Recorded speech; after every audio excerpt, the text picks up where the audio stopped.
It's good to be back in this place. This is my first week back after the summer, and I'm sure it is for many of you too. And I hope that you have had a good break, that you're feeling refreshed, relaxed, renewed, perhaps inspired for 2020. And of course, we are starting a new decade too. So I hope you're feeling inspired about this next decade. I don't know, I guess perhaps like me, many of you have a little bit more time over the break to sort of read what's going on in the world, to look at the news, not that it's very exciting, but there is a whole lot that is going on in our world today, perhaps like it has never done before. For the past 2 or 3 weeks, this iconic blue chamber that you can see on the screen, which has 100 old wooden school desks in it, on Capitol Hill in Washington, D.C., it has been turned into a courtroom, as many of you will know. In this historic place where senators have been meeting since 1859, there has been, over the past few weeks, a demonstration of perhaps the most vitriolic and violent kinds of exchanges that has ever been seen in that place before. As one newspaper put it, this Senate chamber, this most prestigious chamber in the world, I'm not sure where they got that from, but this is probably an American writing that, has instead become the lion's den, a coliseum that is being broadcast 24/7 to the disgusted delight and the sickened fascination of not only Americans, but of people all around the world. How is it that as we enter into a new year, as we start the decade of the 20s, I think last time it was called the Roaring Twenties, this comical show, this thing is the thing that captivates the minds of both politicians and of ordinary people alike. And of course, it's not only Trump versus Pelosi or Adam Schiff or whoever it is, but this ardent division that is going on there is something that is happening everywhere. It's consuming our world. Of course, here we have Labour supporters versus National supporters. But then there is the deniers versus the activists. There are the vaxxers, the anti-vaxxers, the pro-life, the pro-choice. And of course, the most recent contest, which has been between Brexiteers and the Remainers. And I think it actually is coming into force right at this very moment. But in New Zealand, we have both people who see the stardust is still swirling around Jacinda. Well, there's another group who can't stand it at all and is delighted that the election has been announced and that they will be able to vote her out of office this year. And yet, if we were having a more objective look at an objective appraisal of the reality of the situation, it is far more down the middle of the road than we might think. Our Prime Minister has demonstrated during 2019 that she is empathetic, compassionate, she's caring, she's a capable leader, and she has earned praise from people all around the world. She has a reputation for the way that she has handled the tragedies that have occurred in New Zealand in 2019. So there are many who would hail her as a superstar And then there's another group of people who would be the exact opposite. And I guess that group would vehemently argue that she's done very little for the country at all. The outcomes of her promise are just a tiny fraction of what she offered. And I guess if anyone's tried to rent a house in Auckland in the last year, you may well fit into that group too. But to some degree, that is the lot of politicians, isn't it? Because they are actually unable to do what they promise to do, even with the vast resources of the state. But perhaps the climate debate offers us the clearest picture into how ludicrous this all is. On the one hand, we have activists telling us that in 12 years, the world is going to come to an end. And on the other, the deniers would tell us that nothing is going on at all and that we can continue on merrily the same way that we have done forever and nothing is going to happen of any consequence at all.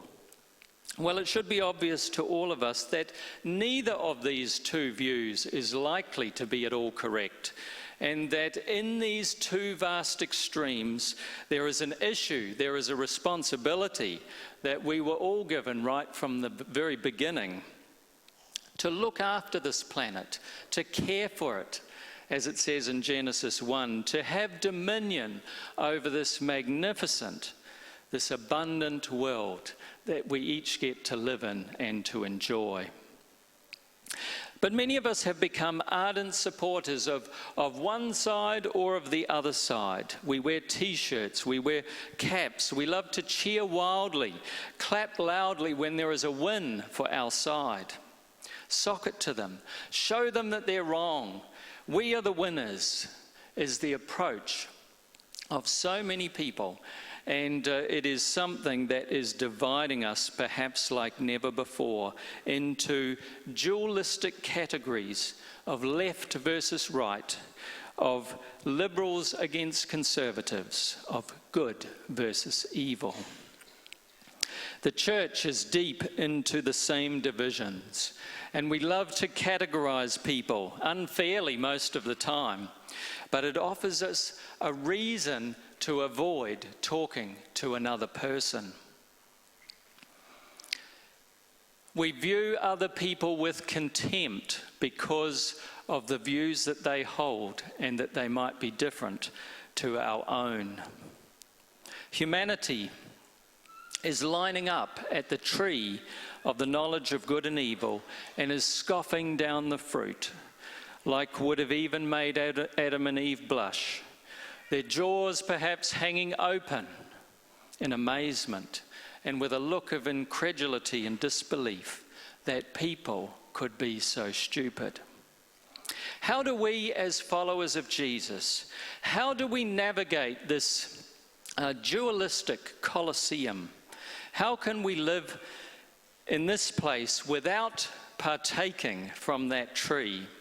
Or perhaps we should say that because we all do partake of it to some degree or another, how can we eat less from that tree and eat more from the tree of life, the tree that Jesus claims himself to be? I have come so that they would have life and that they would have life to the fullest. How are we going to drink from this river of life that flows from the throne room as we enter into a new decade where our planet can seem more crazy than it has ever been before? So I've been thinking a lot about this over the summertime, even as our local church here is in a disagreement with our denomination over an issue which seems so very clear to me. And you know, I think that the Bible is so clear on the topic too. And then I remember that perhaps less than 2 decades ago, I could very well have thought exactly the same way as the denomination is thinking now. And so I have to recognize that my own beliefs, my biases, my views, they throw me onto a particular side of an issue. And so today, I think, as we think about how to get some insight into navigating this dualistic world where there are issues on both sides, how do we do this well? How are we going to go through this carefully and think about it carefully and be the kind of people that Jesus was? I think there's two hugely important issues that we need to live by in this new year and this new decade. And they're both from the Gospel of Matthew. And I'd like to invite you to turn with me to Matthew 19, which is the first one, and read it with me today. Jesus is responding to a question around marriage. But I want us to put the marriage thing to the side and to think about this as relating to all issues of what Jesus is inviting us to do here. This is an important principle for perhaps every topic that we deal with. So in Matthew 19, verses 1 to 12, the question, the issue that is put to Jesus. And these, the Pharisees who are doing this are trying to create a dualism here. They're saying, is it this or is it that? And the question is a very simple one. The question is, can men divorce their wives easily? And so Jesus questions the Pharisees who have posed this question to him. And he says this, have you not read in the book of Genesis what it has to say on this subject, that God created people male and female, and for this reason a man will be joined to his wife and they shall become one flesh. Or as the way that we would probably say it today is that they would become one person. So they're no longer two separate people, they have now become one person. The Pharisees then go on to ask, thinking of course that Moses and that the Bible is very clearly on their side, they said, why then did Moses say that men could simply give a certificate of divorce to their wives and their wives would need to leave? And Jesus responds to this by answering that Moses allowed this because of what? Because of the hardness of your hearts. Moses permitted you to divorce easily, but from the beginning it was not intended to be this way. And then Jesus adds, whoever divorces his wife except for immorality and marries another is committing adultery. Now, there is something that I want you to notice very clearly in this passage, and it is to do with how we interpret the Bible. Jesus' take on this subject is formed by what? Where is Jesus getting his view on this particular issue? He's looking at the big principle that comes out in Genesis 1 and 2 right at the beginning, isn't he? Jesus has interpreted and he has applied what is written in the first two chapters of the Bible, and thinking through its logical implications and how it would play out in the real world, Jesus has come to this observation and saying that he created people as both male and female, and Jesus is implying that he created these two as equals who are going to come together in a partnership of marriage. They're going to come together in their thinking, in their love, in their freedom, and they're going to choose to become one entity, one person. Obviously, two people cannot physically become one person. They're still two human beings, but in their thinking, their purpose, their parenting, they are to come together. They're to be agreed and unified as if they were one person. Now, the Pharisees, on the other hand, are reading the Bible very literally. They're taking a literalist approach, fundamentalist approach to the Bible. If you find a quote, if you find a verse, you can just take it as gospel. Moses said it, I believe it, that settles it, that kind of an approach. And Jesus is willing to undo that kind of thinking. Jesus is willing to flip that on its head.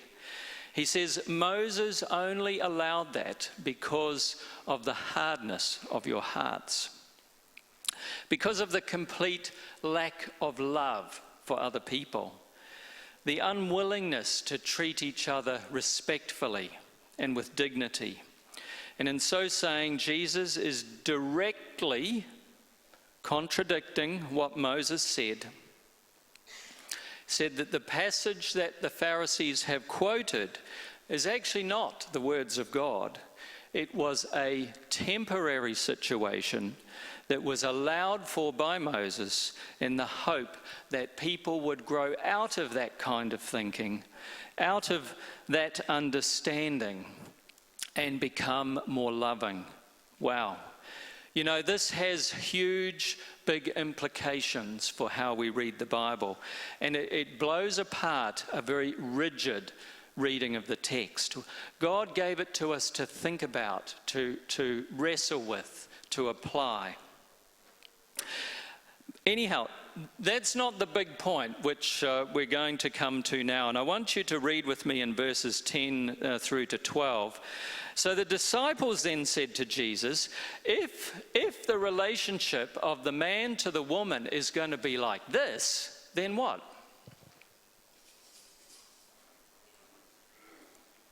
Who would want to marry? Up until this moment, the exchange has been between Jesus and the Pharisees. But now, the disciples, as they've been listening on the sidelines, they jump into the debate. They have almost a sense of horror at what Jesus has been saying.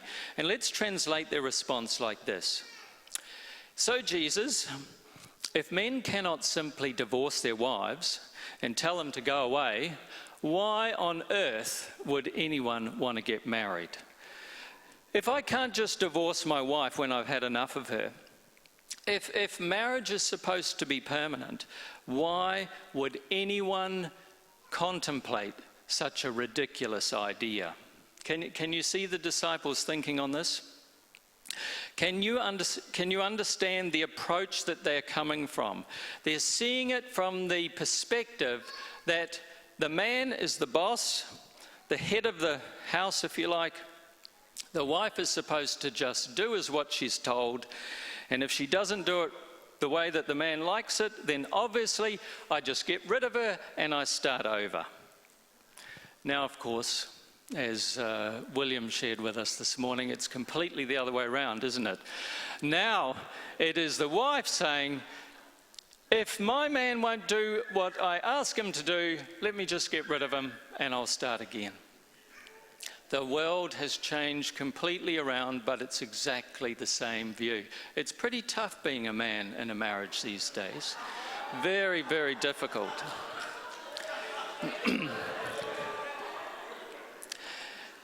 So these people haven't even heard, they haven't even listened to what Jesus is trying to say. God's intention from the outset, his design for the way that this was to be.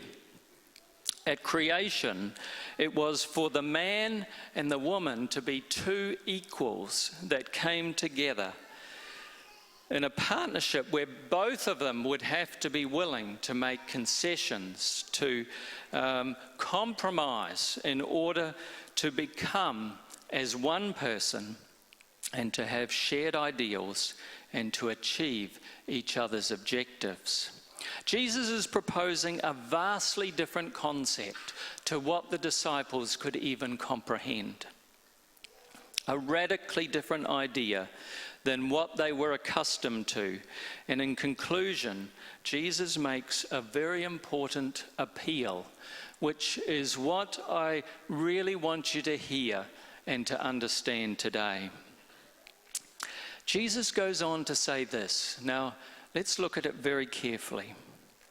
Not all men, not all people can accept what I'm going to tell you now, but only those to whom it has been given. Or we could say, only those who are willing to appreciate it and to embrace it. Can you listen to what I'm going to share with you now? This is of crucial importance. Jesus says, there are eunuchs who were born that way from birth. And there are eunuchs who were made that way by others. And there are also eunuchs who choose to be for the sake of the kingdom of heaven. Those who are able to accept it, please do so. Let them please accept it. Now, it could be that the disciples have raised the issue of not getting married at all, and some people see it as Jesus responding to that issue, and that could be part of it. But there is no doubt that Jesus is talking about an issue of sexuality, and he clearly identifies three different groups here, doesn't he? He says people who are born where they have no say in their sexuality, others who have been made that way by other people or perhaps by their environment, and lastly, people who choose their sexuality for a particular reason. And then there is this most crucial statement of Jesus. If you are able to accept it, please do so. Jesus has said not all people will be able to do this. Not all people will be able to extend their thinking to a higher level. Can you do it? Can you please go further? Can you extend your thinking where you have never gone before? Can you embrace a much bigger picture of marriage than you have ever considered in the past? Can you look at an issue from a different perspective? Can you embrace something new? Can you extend your thinking into a bigger place than you have ever gone before? And I think if Jesus were speaking to us in our time and in our age, he would say the same thing not only about marriage, but he would say this about every topic. If you are able to expand your thinking, if you are able to get out of your cultural conditioning, if you are able to rethink an issue based not on, random quotes that come out of the Bible, but based on the principles and the ideology of the scriptures, then please do it. Please expand your thinking like you've never done before. Please think through the issues and ask yourself the question, if I approach this issue from the basis of love, where would I end up? And this is my plea to myself and to all of us today as we enter into 2020 and a new decade. Can we expand our thinking like we have never done so before? Can we look at issues not in a dualistic right or left, right or wrong kind of way, but in a principled thinking approach? Just like Jesus revealed to us in this discussion that he has with the Pharisees and with his disciples. So our first big point for today is to step out of the pro-life, pro-choice kind of debates, to expand our thinking to a new place where we can hold two supposedly opposite ideas that are in tension with each other. Can we hold them both? Where we can agree with both, where we can see two sides of an issue, and that we can love the people on both sides of it. Can we be the kind of people who are both and? Now, of course, I'm not saying that we don't want to take a stand on any issue at all and avoid issues. That's not what we're talking about at all today. There are many things that we need to stand up and take a stand on issues and say, think about this, put this in front of people. That's important. But what I'm really trying to say here is, can we hold the both ideas, and can we love the people on both sides of a particular issue? Will you do that in 2020? Will you grow your thinking, your beliefs? Will you grow who you are in this year and in this coming decade? If we are to expand our thinking, we would go a long way to jumping out of this bitterly divided world in which we live in, where we are in constant conflict and opposition to the people around us. Our second and final point in thinking on this topic again comes from Jesus, and it's in his Sermon on the Mountain that is found in Matthew chapter 5, verses 43 to 48. You have heard the law that says, love your neighbour and hate your enemy. But I say, love your enemies. Pray for those who persecute you. In that way you will be acting as true children of your Father who is in heaven. He is able to send sunshine on who?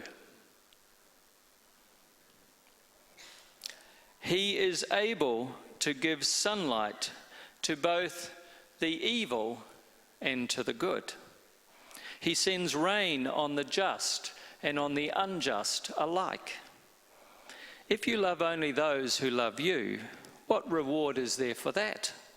Even corrupt tax collectors do that much. If you are kind only to your friends, how are you different from anybody else? Even pagans do that.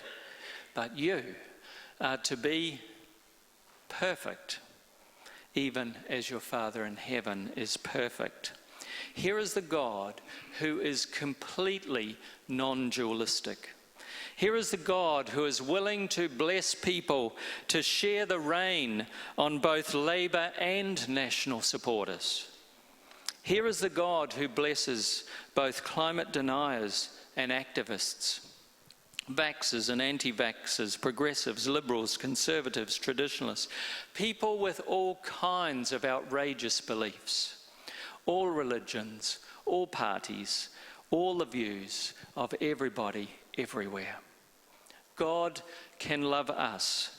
God can feed us. He can give rain and sunshine to us without condoning or agreeing, without our defective thinking on the multiple issues and beliefs that we have. For if you just love those who agree with you, what benefit is there in that? If you greet only people who you think like you, well, that's just what the vast majority of humans do that. There's nothing special in that.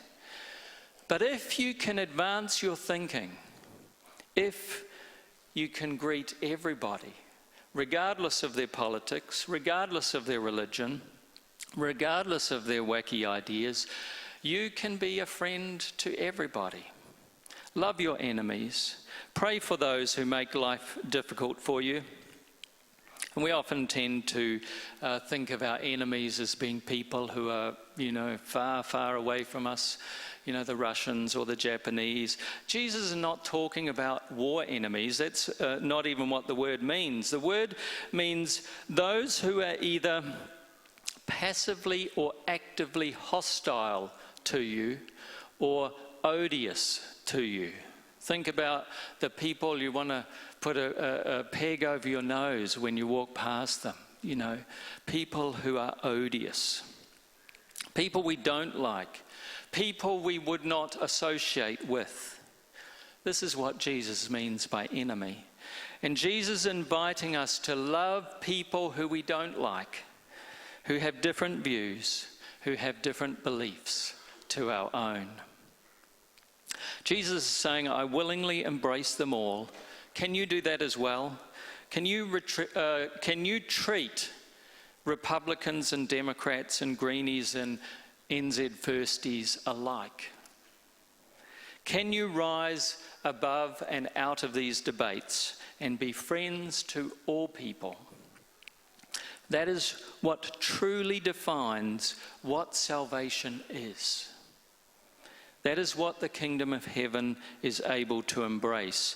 That is perfection. Completeness is the ability to embrace all, to treat everybody with kindness and respect and with dignity. Can we expand our thinking until we arrive at such a place? How do we do this? Here are just a few suggestions. Firstly, to ask questions. Mostly we love to share what we think. Why not ask people who have a different view? What do you think about that? And really try and listen and hear it and understand what they're saying. Maybe we're going to discover something new and it will change the way that we think about it too. Listen carefully, as we've just mentioned. We love to talk. How difficult it is to listen carefully.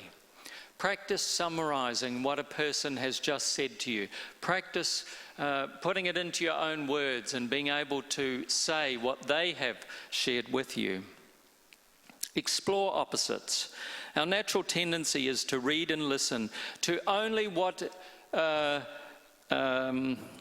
confirms, what supports our existing beliefs and understandings. Why don't we choose the opposite perspective and try and explore it and understand it more than we have ever done before? Fourthly, socialize warmly.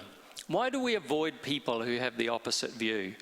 Instead, let's be as friendly as we possibly can and associate with people of different perspectives. Enjoy being with them. There is definitely something that we're going to learn as we socialize and spend time with people of different views. Encourage all. Can there also be a word of encouragement for people who are opposing us? Their life is probably difficult too, just like we have to deal with. So let's share encouragement. Let's share affirmation with all people, regardless of what they might think. So how will we end this decade?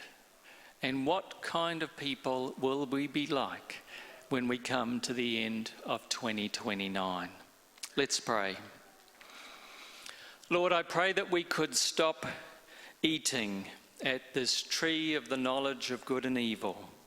And instead of running away and hiding from you as we tend to do, that we would instead take seriously the words of Jesus, that we could learn from him, that we would become people who could extend and advance our thinking into places like we never have before.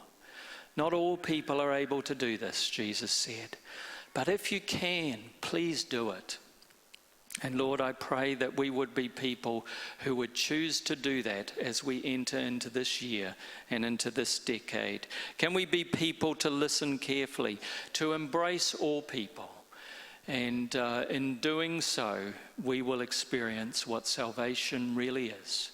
I just pray that your wisdom and blessing would be upon everyone here today as we go from this place into a new year. In your name we pray. Amen. Thank you for worshipping here today. Yes, just really hope that you can go from here, expand your thinking, and have a great year.